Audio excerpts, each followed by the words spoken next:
పిల్లలు కూడా పడిపోతున్నాయి.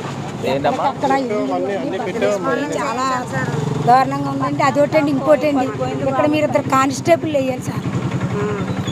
చాలా బీభత్సంగా చాలా బాధపడిపోతున్నాను. ఎందుకని? దేనికంటే ఏం చెప్తామండి? ఏంటో చెప్పండి. చెప్పండి. నోర్లేవని ఏం చేస్తున్నారు?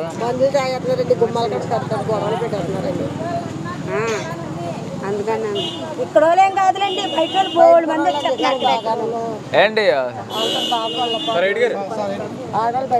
కాదు, ఇక్కడ పెట్రోలింగ్ పెట్టాలండి. ఇప్పుడు కాలనీస్ ఉన్నాయి, స్లమ్స్ ఉన్నాయి.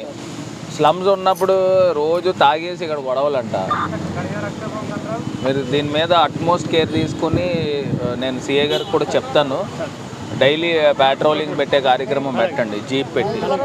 బాగా తాగేసండి, రాత్రులు కూడా పడుకోవటానికి భయం, తలుపులు కొట్టేస్తున్నారండి సార్. ఇప్పుడు ఇంకొక బోర్ ఒకటి వేయించారు.